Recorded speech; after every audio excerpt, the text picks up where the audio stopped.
Oh, here we are again on the Kill a Bit of Time podcast. Today we're going to be talking a bit about Mongolian throat singing, a bit about cat piss, aliens, jive, the psychology behind firework displays, political agendas being pushed in children's books, which I don't like. And if we got time, we might be able to squeeze in a bit about the Grimm brothers and sleep paralysis. Is there an old hag sitting in the corner of your room? Stay tuned to find out. Have a sip on my old brew there. I've got into the habit of having a brew with every episode now. It helps me tune in. It helps me calm and to be able to deliver a podcast in a sort of like level-headed kind of way. There's something comforting about a cup of brew with ingredients in there that you just don't know. I mean, they're meant to be beneficial for your health, but you don't know that for sure. And there's something intriguing about the mystery behind that. If there was something good in it, it wouldn't be broadcast in medical journals because there's too much money being made from chemicals being produced by pharmaceutical companies. They don't want people to be growing mushrooms and plants in their garden and to be able to use those to benefit their health. If there's businesses that can make money from selling chemicals, they'd rather do that and keep the benefits of the plants hush hush. But then again, it could just all be hippy dippy bullshit. But anyway, I'm just going to continue drinking my brew and enjoy the potential health benefits. Now, I'm just going to enjoy the mystery that I've got right now behind it. Anyway, moving swiftly on. This week, how's my week been? How's your week been? Been all right. Mine's been plain sailing. That's all I can say. It's been easy. It's not been like, oh my God, I've had an amazing week. But I've had a decent week. I can mark that week off as that was a solid little week there. It's had a few ups, it's had a few downs. But on the whole, I'm on the up. You know what I mean? On the downs aspect of it, my cat's pissed me off again to the point where it's getting out of hand. I've mentioned it before. Since our little daughter came along, the cat started pissing on the floor. And we've tried everything. We've tried, originally it was in one spot and we moved her food there where she liked to piss. And then that worked for a while. Then she found somewhere else to piss. Then we started covering up the piss spots with little barricades. We ran out of stuff to barricade up. We started getting in stuff in from the garage now. And now there's like all around the edge of our main like living area, which has got like an open plan kitchen diner. There's just every bit of wall is barricaded up now with ice boxes, with camping chairs, with anything we can get our hands on to cover up the floor. But then this morning, the cat pissed. She's now climbing onto the camping chairs and pissed on that. And it's just like, how much more can we go on? How much more can we take? We can't just keep stacking up shit against the walls and seeing how far the fucking cat can climb up to then take a piss. How high can the cat piss? So we've just come to the agreement now that the cat's got to go. We've had the cat for about 7 years. It'd be a shame to see her go, but we can't live this life of piss anymore. So apparently there's some old woman called Janet who's after a cat. So we might see if she's interested in our little cat. So we'll see how it goes. It's better that way. She goes to someone we know rather than some random stranger. So that's where we're at with that one. So also this week I've noticed there's a lot in the news about this alien spacecraft that's on its way to Earth potentially. It's obviously just going to be a big rock. It's just more bullshit, inflating fucking social media. But there is always that little niggly bit of you that goes, wouldn't it be cool? Wouldn't it be good? Even if it was like spiking off some sort of like apocalyptic situation of some intergalactic species wanted to take over the world. There's something interesting about that. You know what I mean? There's nothing decent's happened in the news since 9/11. Nothing big where you go, oh, fucking hell. It makes you go, shit. I remember once I found this pretend news broadcast on YouTube, and it was like this pretend news flash, and it goes, oh, Russia's nuked this bit of England, and it was showing like videos of nukes going off, and it was like a fake broadcast, and I stuck it on the telly, and my dad fell for it hook, line, and sinker. He was going shit, just looking at the TV, going shit, and he wasn't very happy actually when he found out it was just a joke. But that's the sort of news we need now. They're trying to, because now we've become numb to all this sort of like inflated bullshit in the news all the time. They go, oh, it's kicking off in Israel and Palestine again. It's been kicking off in Israel and Palestine since 1948. You know what I mean? Give us something original. And every now and then they do. But it's just like, the problem is they can't make it too intense because they don't want to instill panic, but they need to make it intense enough to be interesting. The news is entertainment at the end of the day, isn't it? And nothing decent's happened for ages. You know what I mean? That's exactly the same reason I stopped watching EastEnders. But this Alien thing, it's quite interesting. I'm watching it, right? Clearly bullshit, but there's a little glimmer of hope. And it just reminded me of when I was at school. And this is one of the reasons that I switched off at school, is because of shit teachers who had no open mind. And this, I'll tell you what happened, right? And why it pissed me off. So it was an RE lesson, religious education, what it was called. And they said something like, we're talking about morals and ethics. And then they said, and religion. And they were like, right, what do you think would help people from different races and religions come together? And I was like, right, I think if an alien species came to Earth, we would all then join together to fight the aliens. So it's like having a common enemy would then unite us, because then we would see through our differences, because we're all human, and that's what we'd recognise each other for being. Oh, we're human, and we're against the aliens. Anyway, I thought that was a fucking good point. And he was like, and then he goes, don't be so stupid. If you're not going to contribute in a sensible way, then you can leave the classroom. I was like, fuck you. That's me trying there. I was trying my hardest there to come up with a good answer, and you put me down like that in front of everyone.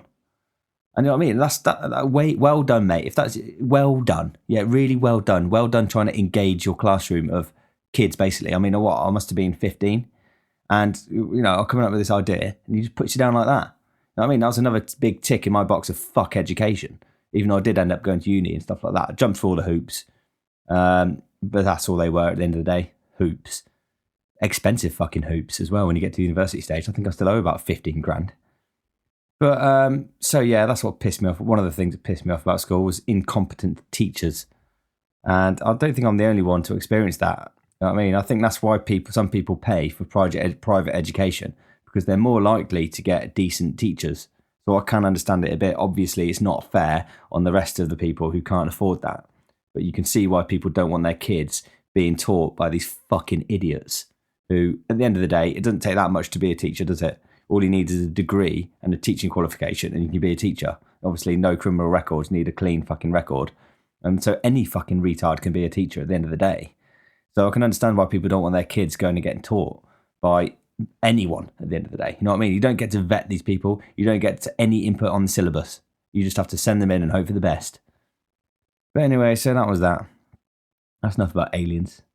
And so what else happened this week? Oh yeah, so I'm trying to focus recently on dealing with stress in a way that I can control it. Obviously, there's triggers. You win some, you lose some. You can't always be victorious in the battle of controlling your stress response.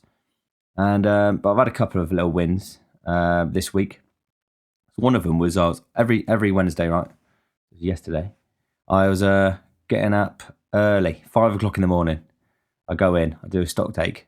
Anyway, first thing I see when I woke up in the morning was one of my chefs complaining about another chef. So negative message first thing in the morning. I was like, great. Got to work. A few other little things pissed me off.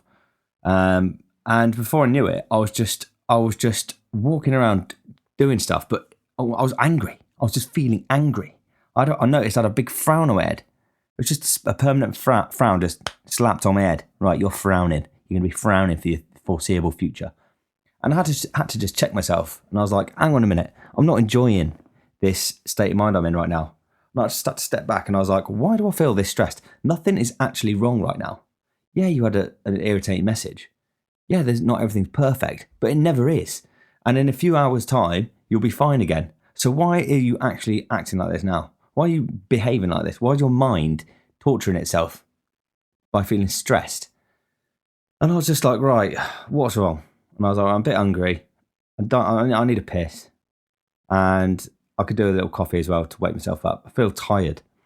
Anyway, once I analysed the little things that I needed to do to make myself feel better, the stress sort of like left me. And when the stress left me, how did I feel after that? Well, I felt tired. So I was like, so the stress was giving me energy in a way. So the negative emotions was feeding off of my fatigue. And I think that's what happens a lot. If you run down, you're more likely to feel negatively because that negative thought cycle is giving you energy. So I sort of identified that. I sorted myself out, got a coffee, had something to eat. Yeah, it put me 10 minutes behind. But for the rest of the morning, I felt a lot better. I felt more calm. I felt more sort of like rational.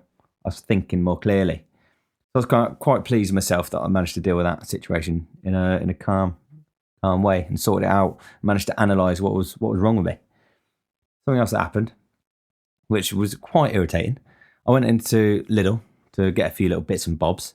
And when I go into a Lidl, every now and then I like to treat myself to a little iced coffee. So I picked up my iced coffee, cost 99p.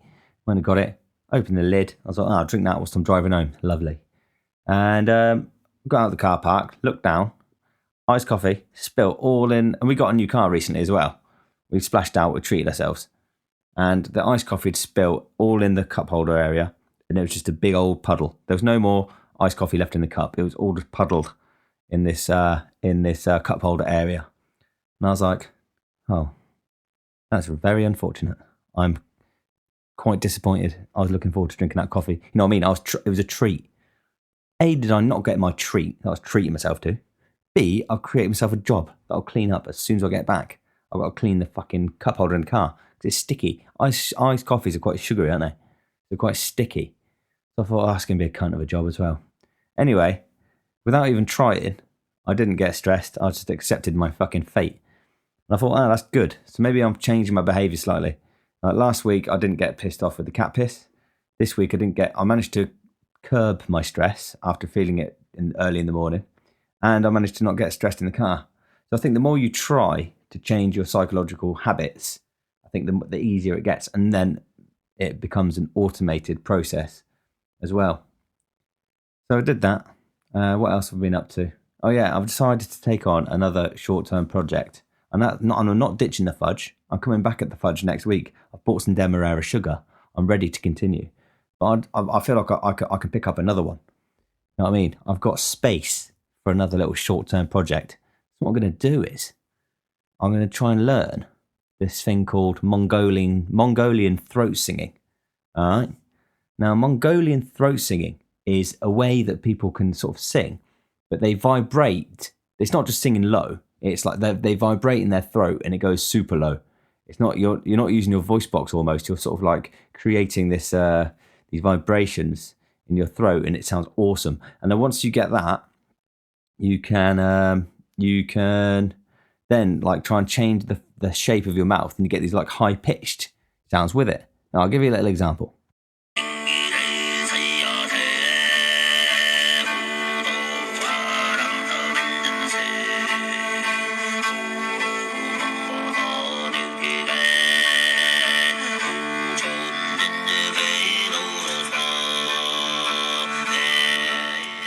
So there it is, Mongolian throat singing. I'm going to give it a crack. I've given it a crack before when I was about 22, 23. And but the problem with it is there's never a good time to practice because it's a bit weird when you're trying to practice it. Like I haven't got the hang of it yet, but you're walking around, you've got to try and find somewhere sort of isolated because you can't really like, I don't know, sit in the living room with people in the kitchen and then you start belting out like this. They're going to be like, what the fuck is this cunt doing? What's he doing? It's a bit of a weird thing to try and practice. Until you're good at it, you're going to sound mental whilst you're trying. I used to try and practice it before. I only tried for a few weeks and I gave up. And at the time, I only had this little part-time job when I was living in Northampton. I had this little part-time job working in a ice cream and coffee sort of stall in a shopping centre. I don't know how I got the job. I can't remember how I got it. But it was a cranky little job. And what I used to do was just go in there with vodka and just sit in there and get pissed. And I'd serve people ice cream and I'd make people coffees. And I'd make myself little vodka slushies. And then one day I was like, do you want to come to work with me? We have a great laugh. And he brought his guitar. And we just sat in there in this ice cream stall in the supermarket with the guitar, getting pissed. And then if we wanted to go for a joint, right, we'd just put a little back in 10 minutes sign up, go out, have a joint, come back. And we were wankered by the end of my shift. And it was great fun. But anyway, whilst I was in this ice cream shop, I thought, maybe this is a good time to practice my Mongolian throat singing. But I used to do it. And then the problem is when you're in an ice cream stall, you can't see. You can only see out the front. You can't really see too much to the left. You can't see too much to the right. So if you're in there belting out like a bit of Mongolian throat singing, people can hear you. And then all of a sudden they come round and they go, because they've heard what you're doing. You suddenly stop when you see them. And they look a bit nervous because they've heard you. They know you're acting weird. And they're like, can I have a 99 flake, please? And you go, yep. And you give them their ice cream. You take their £2 and they fuck off. But you know they felt a bit odd because of what you were doing. But yeah, that was the closest I got to being an ice cream man. And I thought to myself, if all goes tits up, maybe I'll be an ice cream man in the future. It's quite an easy little job. But the problem is if you wanted to do it properly, you have to get a van, don't you? You have to get an ice cream van. And then you have to, they're a bit of a weird breed though, aren't they, ice cream men? I don't know how they got into it. I reckon they've got little rivalries because you've got like Mr. Gelato and Mr. Whippy and people like that going around. And, but it must be seasonal. So what do the ice cream men do in the winter? That's what I want to know. It's just a bit of a weird sort of line of work. And the ice cream men that I see, they're always the same. They're always sort of like in their 40s, sort of like slick back hair. They never look like they're really enjoying themselves either. And it's like, well, you chose to be an ice cream man. Why don't you put a bit of engagement into it? Why don't you fucking look happy whilst you're doing it? You could have done anything, and you chose to be an ice cream man. So act like you're enjoying it. You know what I mean? You give an ice cream to kids, put a fucking smile on your face, but they never do. They always look like they're resenting it somehow. So that's why it makes me feel like have they been forced into it? Maybe it's a family business and they've had to do it. I don't know. I just think there's more to that story than meets the eye. So yeah. That's what I used to do with that. Anyway, so this week as well, went to see the fireworks display. Every Monday throughout summer, me, my partner, my little girl, go down to watch the fireworks on a Monday evening. They start about 9:15. We get there, loads of people go, summer holidays, down to the beach. Everyone sort of sits on the beach or like leans up against the railings or walks around. They've got a little fun fair down there, loads of people everywhere. And then 9:30, boom, the fireworks start going. And what I've noticed is, when I've been analysing these fireworks is, there's a bit of a psychology behind it. It's like, they've got big fireworks, they've got little fireworks. They've got fireworks that make different noises. They've got ones that don't go very high. And I was just thinking, obviously, everyone likes the big fireworks, the massive ones, right? But they save those towards the end. They sort of build up. They start small and they get big. They don't. If they started big and then ended up small, they would lose people's sort of like interest and they'd be disappointed. So there's a psychology behind it. They can't just do it in a random order. That would mess with people's heads. They've got to go, right, we need to start off small and go big and end on a big one. But it's not that simple either. They rig it up in such a way that they make you think that it's finished. So they build it up, get slightly bigger. They let off a slightly bigger one, and then all of a sudden, boom, you get a big one. And it's sort of like around a sort of time where it could finish. After about 10 minutes, you think, this could be the end. This could be the end. And then all of a sudden, they leave it like 5 seconds. A few people start to clap because they think it's over. And then, it starts again. They tricked us. They tricked the crowd into thinking that fireworks are stopped. And then they build it up again, and they end on an even bigger one. And I was just thinking, these firework people, whoever organises these fireworks displays, they must have put a bit of thought process behind that. They don't just chuck a load of fireworks in a boat and let them go. They've gone, right, there's these little ones, these are shit, we'll put these at the start. And they've worked out a little routine, you know what I mean? And it just interested me, the fact that, there was thought behind it. It was like they were communicating to the crowd via fireworks, but in an order. Like they build it up, oh, you think it's finished? Oh, well, it isn't. Here's another one for you. It's a bit like that. It's just interesting. And it's similar to some music, you know, when you think a song's over, or particularly in dance music, when you think a song has dropped, you think a song is dropped, like a bit of techno or something. And you go, ah, yeah, nice, it's dropped. Then all of a sudden it comes and hits you harder and it drops again. And you go, oh shit, this is the real drop.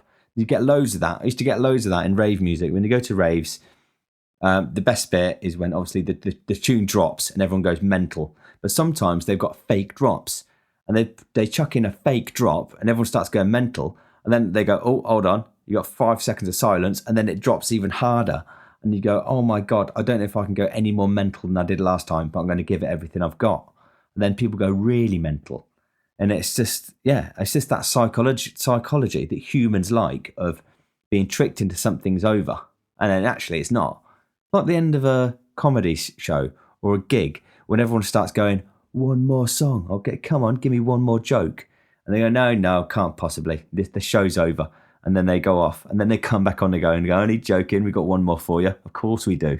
We know how the psychology works of humans, what we like. We like to think it's over when actually it's not.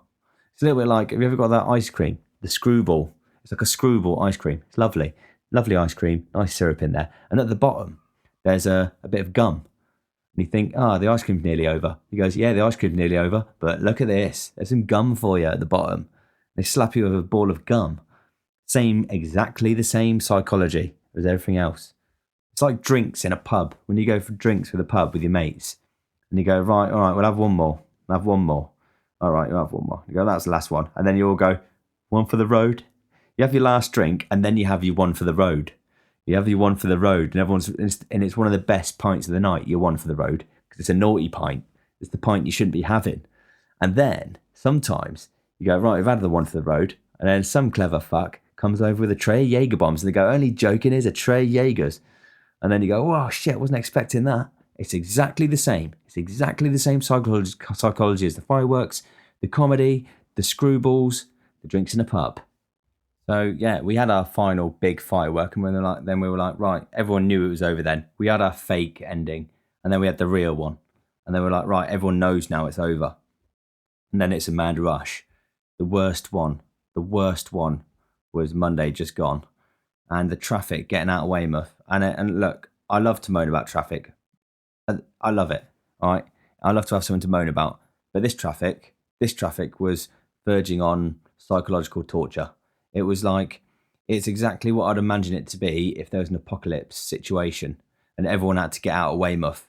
It's like every street you turned was full. We're like, shit, there must be another way out. And there was accidents on one road, and another road was fucking like gridlock, and there was no way out. Every way you turned was full of fucking people trying to get out.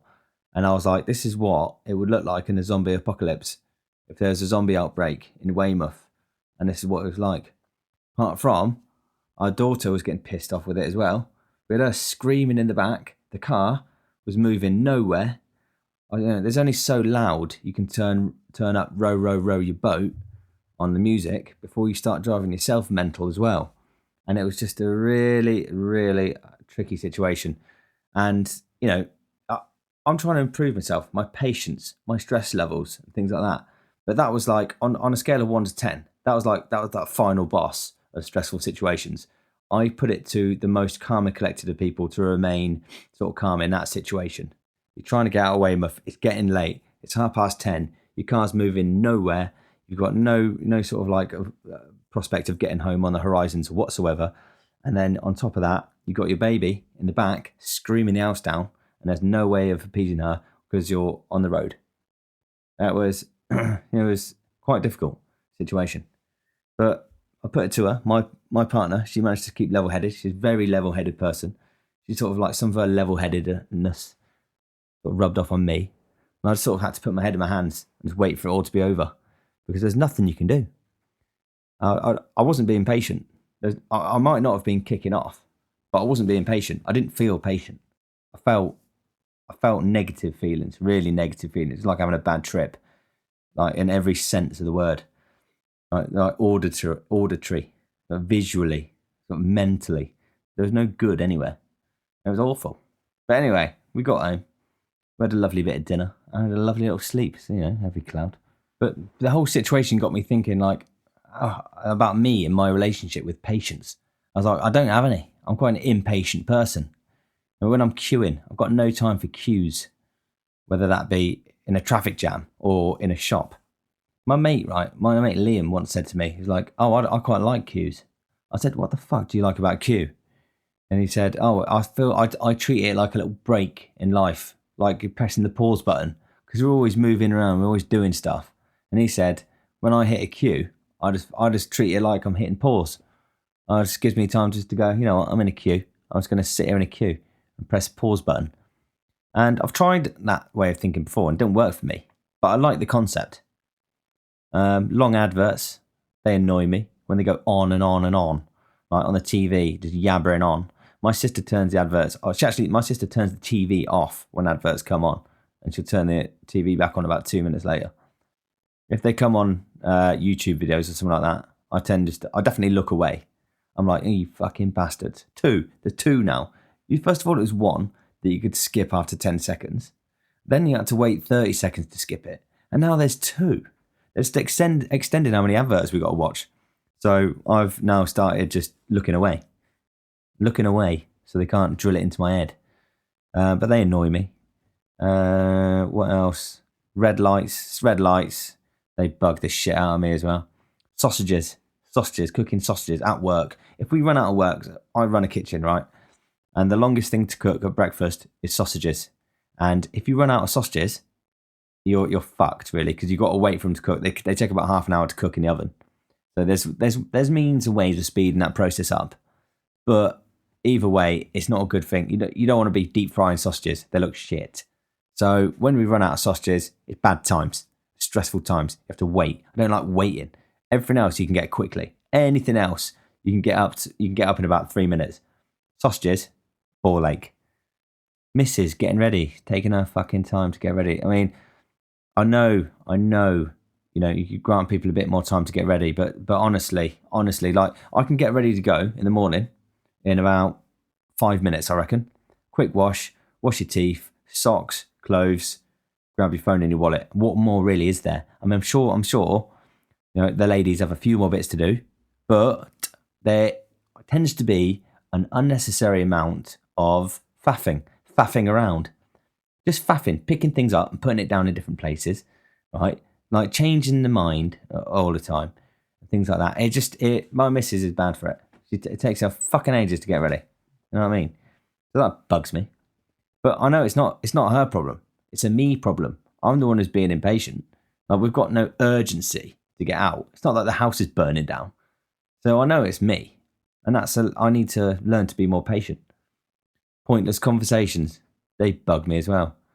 Just listening to people waffle on, that really grates me. One, like recently, the arcade manager comes in. She's a right miserable fucking, and she's just in the office, just yabbering on about shit. And I was waiting patiently to have a conversation with my manager about something, but she was just talking absolute bullshit about nothing worth remembering to him. And I was like, oh my God. I was like, shut right. And then she'd finish talking about something. And I go, thinking, surely that is it now. Surely that is it. You're literally just malingering right now. You're malingering in this office, talking shit when you just need to fuck off. You don't belong here. You belong in the arcade. What are you doing in F&B? Go away. But you can't say these things out loud. So I was thinking it at her. I was looking at her, thinking it that intensely. I'd be surprised if I didn't open up some sort of telepathic doorway into her skull. So that was bugging me a bit. What else? People walking slowly. I don't mind too much. The slowness where you can do a quick overtake. Also, you do get some mitigating circumstances. If not, they're really old or really young, you got to let them off. If they're walking real slow and they're fit and able, they bug me. But if I can overtake them, fair enough. The type of walk that really gets under my skin is where they're walking a little bit too fast. So an overtake would be making you have to, you'd be doing too much of a fast walk to overtake. It would be an uncomfortable speed to overtake them. But they're also walking too slow where they're in front of you and you want them to get the fuck out of your way. There's a sweet point that's really annoying. And it's just like, move. You know what I mean? Get the fucking way. and they're always walking right in the middle. They bug me as well. Websites, food cooling down. Food cooling down is another one. Some food takes an unnatural, unholy amount of time to cool down. I heated up this chicken tikka pie the other day, and it was ridiculous. I left it for about 10 minutes. Took a mouthful, burnt my tongue. I was like, that's been sitting there for 10 minutes. How is that still burning hot? How is that still like 90 degrees? It's ridiculous. I don't understand. I do not understand. I can't fathom how this pie can still be so fucking hot now. I mean, I was tempted to put it in the fridge. You know what I mean? So that bugs me. Anyway, how'd I get onto stuff about bugging me? I just got into a little bugged out cycle there. But it's okay to analyse and talk about things that irritate you. It's okay. You know what I mean? Some people go, oh, you're being a bit negative, aren't you? It's good to talk about negative stuff. I like it listening to other people's negative shit. But sometimes you can relate to people and you go, yeah, that annoys me. And then you can help. It's healthy to talk about these things. There's no point bottling it all up. I've got this kid at work who's autistic, but he's not so much that he can't work. He's a good lad.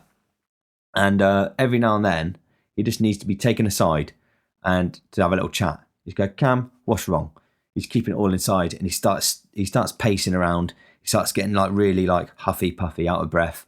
And he goes, I'm stressed. I'm like, come on, mate, Cam, let's have a little chat. Talk about it. What's up, mate? And we have a little chat, and he tells me why he's stressed. And most of the time, it's because he's annoyed of himself. He goes, oh, I fucked things up. I haven't done this right. And I was like, Cam, you're doing a great job, mate. You're doing a wonderful job over there. Don't let the little things put you down. You're putting yourself down when you're doing an absolutely sterling job. It's great, and it's so easy to give advice when you don't take it yourself. Like this sort of advice I was giving him, it's sort of stuff that I should be doing that I don't. But anyway, I sort of acknowledge that and move on. And I gave him some top tier advice there. Sorted him out. We have to do it about every week or so. But yeah, it's good to talk about stuff. Get it off your chest. Don't bottle it all up. Talk about it. Know what I mean? But also, some good stuff that's happened to me this week is I've been spending some awesome time with my daughter. She started to experience the lovely world of dancing.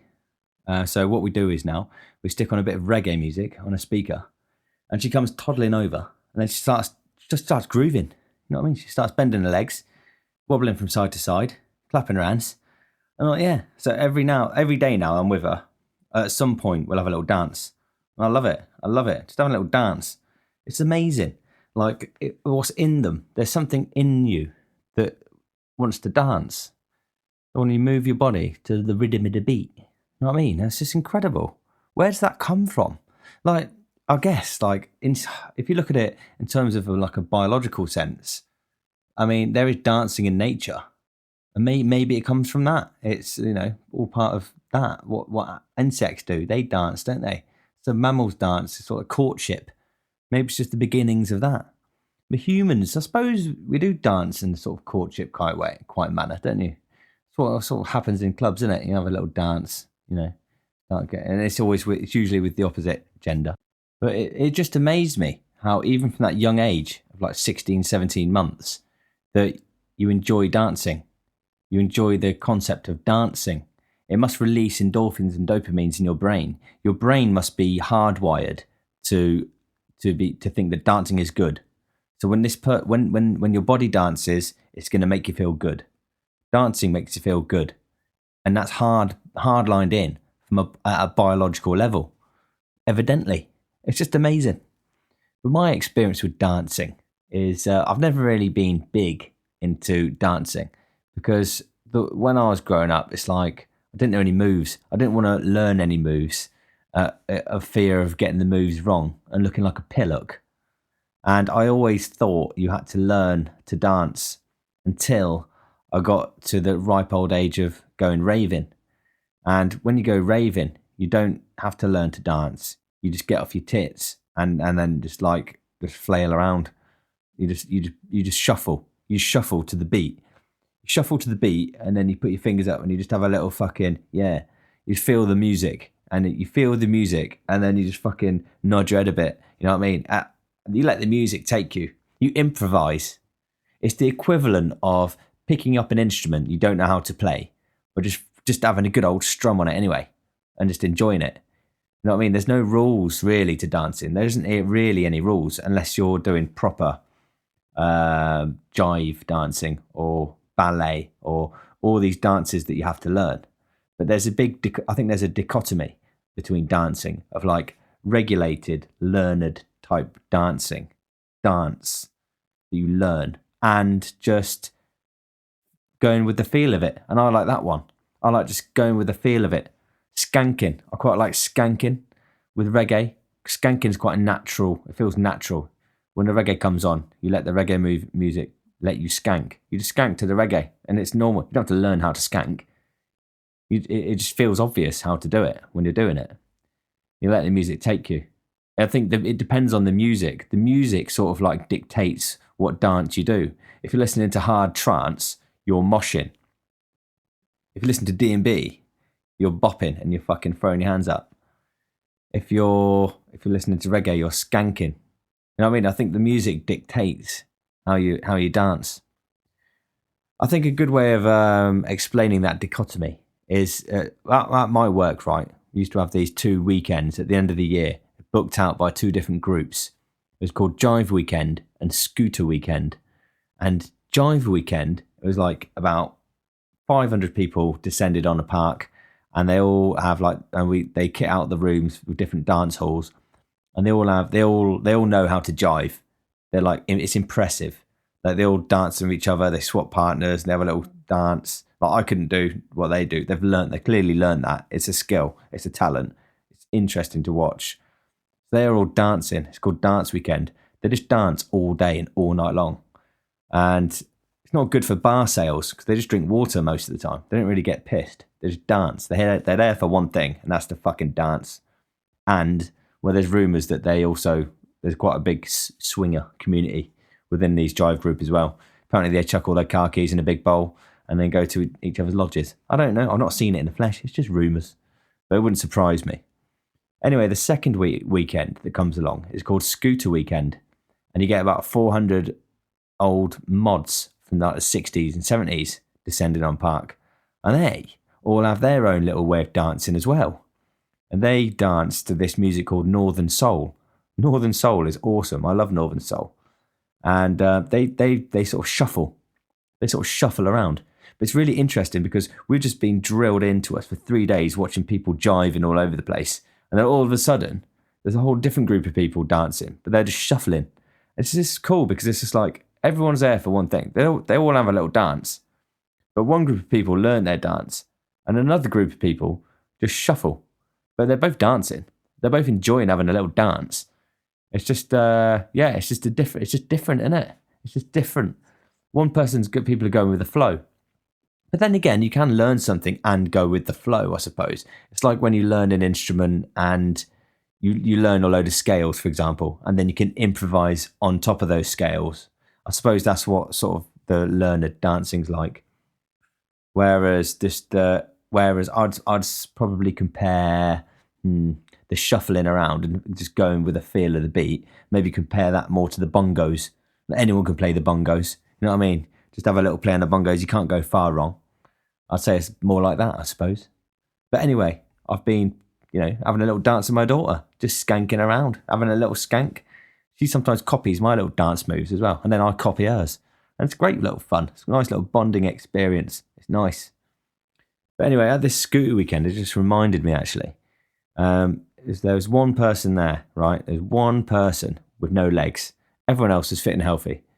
Anyway, the toilets at this Jive Weekend, they get absolutely ruined by loads of people having a shit.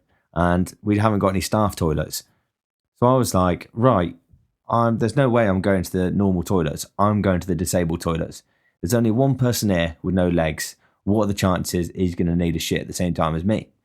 So anyway, I took my chances. I went in there because nobody wants to walk out and there's a real disabled person trying to use the toilet that you're occupying. There's nothing wrong with you. It's embarrassing, isn't it? So I was trying to avoid that situation. I thought my chances were good. Anyway, it turns out my chances were very bad. I was just finishing up and there's a knock at the door. I was like, no way. What are the fucking chances of that? And then they were grumbling, who's in there? because they knew as well there's only one person with no legs as well. So they knew whoever's in that toilet doesn't deserve to be in there. So I was like, fuck, I'm going to need a little plan here to save myself from being embarrassed. So what I did was I took the bin bag out from the little bin that's in the toilets.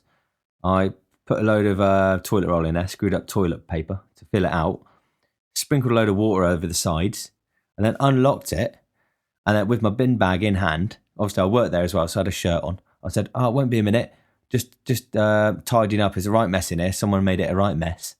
And then the guy with no legs went, it wasn't me. It wasn't me.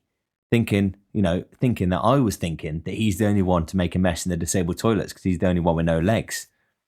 So he was thinking that. So I got him hook, line, sinker.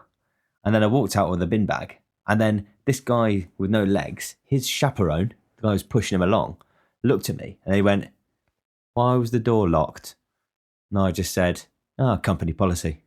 So he sort of half saw through my story in a way. He thought about it and thought, why was the door locked? Because that is the giveaway, really. Because if I was just cleaning the toilets, why was the door locked? And he sort of cottoned on there. So I just blurted out, company policy. And I walked off. But, it was a close call. So what else I've been doing this week is reading a lot with my daughter. It's been nice. She loves books. She loves flicking through the pages. She's not old enough to understand the words yet, or so as far as we know. But she likes flicking through the pages, and she likes sort of like prodding. Some of the books have got like touchy-feely bits on there. She likes all that. Anyway, I've been doing that. But I found myself having to be careful with some of the books that she brings home from nursery, because some of them, I've realised, have got political agendas being pushed in fucking children's stories. And I was like, whoa, not having that. They're fucking like toddlers. Why are you putting political stuff in toddlers' books? It's disgraceful. It's fucking disgraceful. There's one book. It was like the elephant who was different or something like that. The colourful elephant or something. And it was this story of this elephant. All the elephants are grey apart from this one elephant. It was rainbow colour, and it was talking about how the elephant didn't fit in or whatever because it was different, and it didn't know who it was or whether it was a boy or a girl and things like that. And I was like, hang on a minute. This is political. This is political story. Why is that in what a book has been given to my fucking daughter? That is disgraceful behaviour. You know what I mean? You wouldn't give a book with fucking Nazi stickers in it. So why are you giving a fucking book with far lefty bullshit in there as well? And look, I'm not getting all political on this podcast. I'm very much like, I don't really go either way anyway. I think there's interesting points all round. I'm a bit of an all-rounder. You know what I mean? Love me or hate me for it. I haven't really got that much conviction in my beliefs. I'm just here for fun. I'm just here for a little bit of fun, and then I'm going to die and go on my little merry way. All right? I don't take shit too seriously. But don't try and push stuff, whatever it may be, from the left or the right. I don't care what. Don't try and push that into children's books. That's not right. That's just nowhere near right. So I said, no, this book goes away. This book is not to come out. I don't know. I'm probably going to have to calm down a bit, actually, because when she starts going to school, I'm guessing there's going to be a lot more of this shit to come. But anyway, on the opposite side of that, this is the sort of story I like. There's another book she's got, right, called The Tiger Who Came for Tea, and this book, right, it's about a tiger that basically breaks in to the house. It eats him out of house and home. It drinks all the water from the tap. It eats all the food in the fridge. It drinks all the dad's beer. They've got no more food in the house. So they all go out for dinner instead. So, they've found a positive solution for this minor problem, the tiger eating all the food. And then they had a nice little meal out. Right? They didn't get pissed off about it. And then when on the way home, they're like, oh, should we get a tin of tiger food for the tiger? The tiger might be hungry again. Anyway, they got back, and I was like, building up. Right, 1 page to go. What's the outcome of this story going to be? I was excited. And I was reading it to my little girl. I was like, right, they've gone out. They've got tiger food.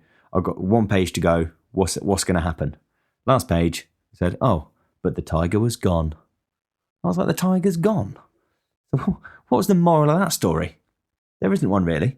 Apart from, if you encounter a problem, try to overcome it positively, come up with a solution. But even if you do, it might be a pointless expedition anyway. So there's no point. I just couldn't think of what the moral of that story was, which is why I liked it.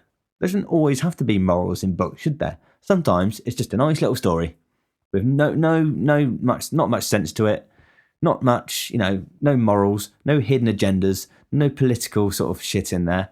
It was just a good little book.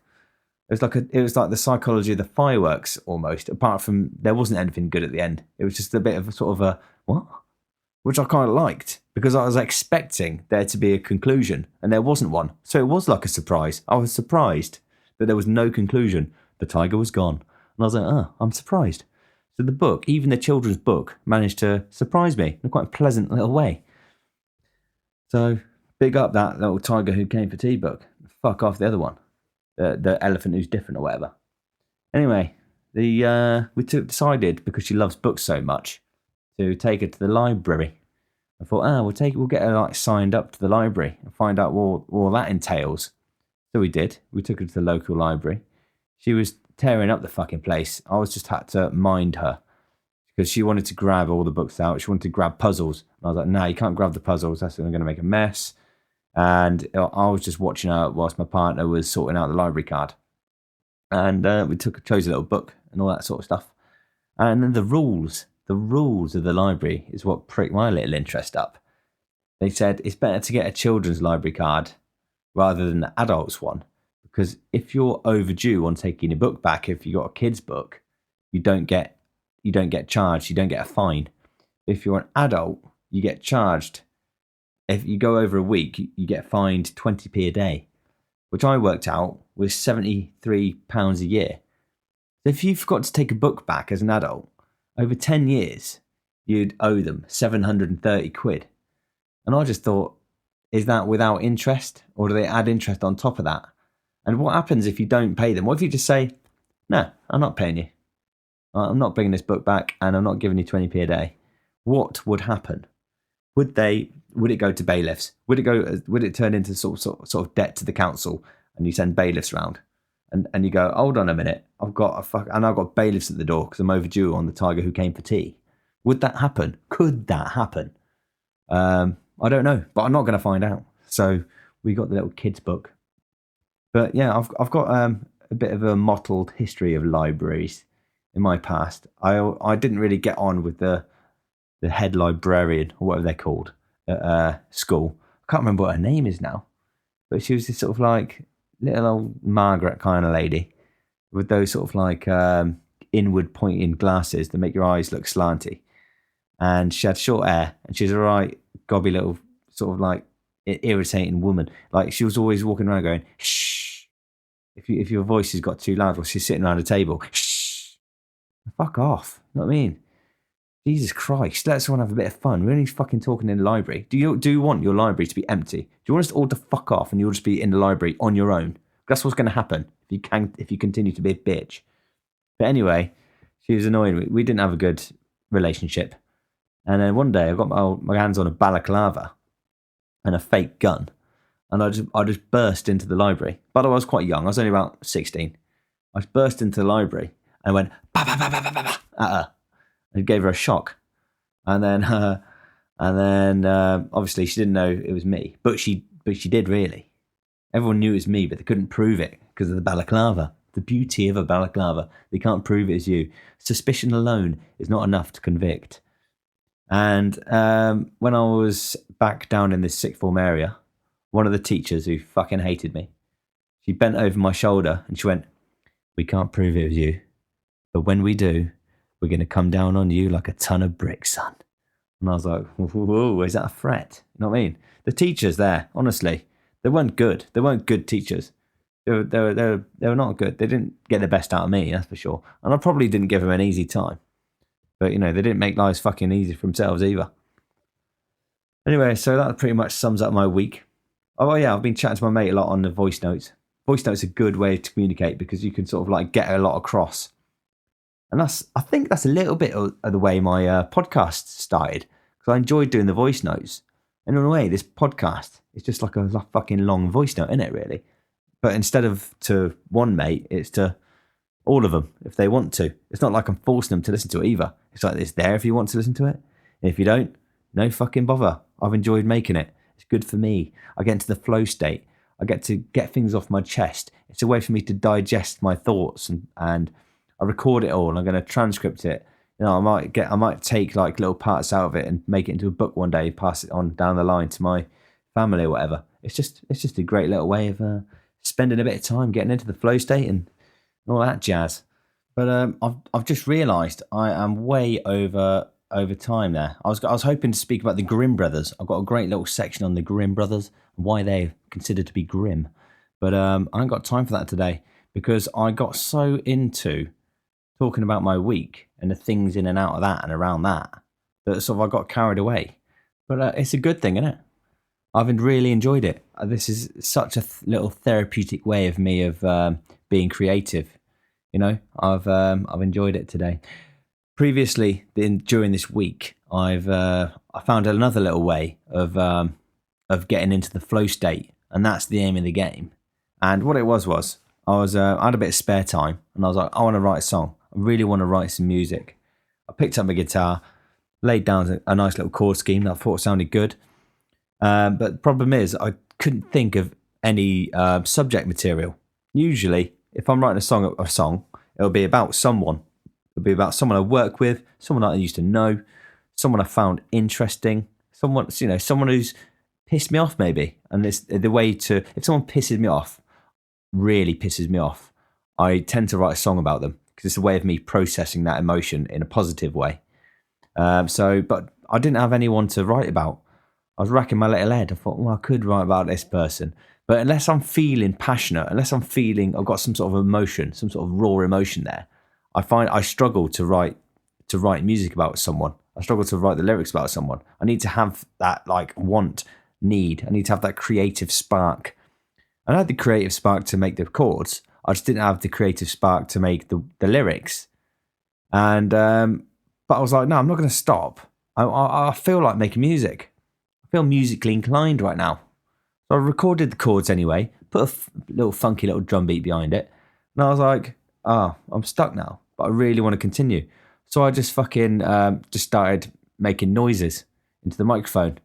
And I started making noises into the microphone, and it sort of turned into a little chant. I sort of started just chanting in a little way, in a little sort of like almost sort of Spanish kind of way. And I was just improvising these sort of sounds in a rhythmic kind of way. And I was loving it. I was well in a little flow state. The whole time I was doing it, I was in flow. And I recorded it. And it was just my little way of getting into the flow state this week. I was like, I didn't have any lyrics to hand, so I just fucking made some up. So I'll leave you with that this week, and I'll catch you next time for the next rendition of my ramblings. Enjoy, and I'll see you later.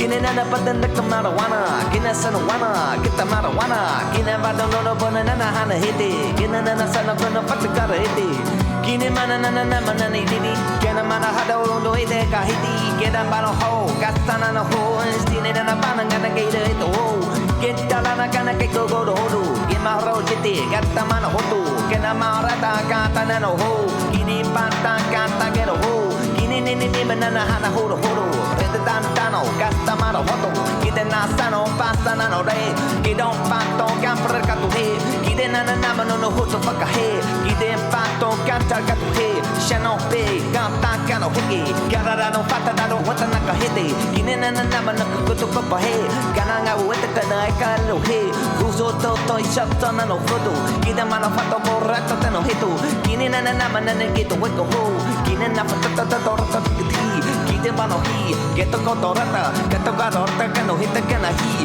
Gini Manana Gadaga Ho, Ginamagorata gonna get the mano ho, Bidon Canton Ganorata, Ginanaba get the Kino Ito Hata, Kino Shit Tanto Manoana, get the Mount get the Mano Rana, Kinina Manana get the Gitona Hiti, Ganana Patiti, the Batagorati. See you later.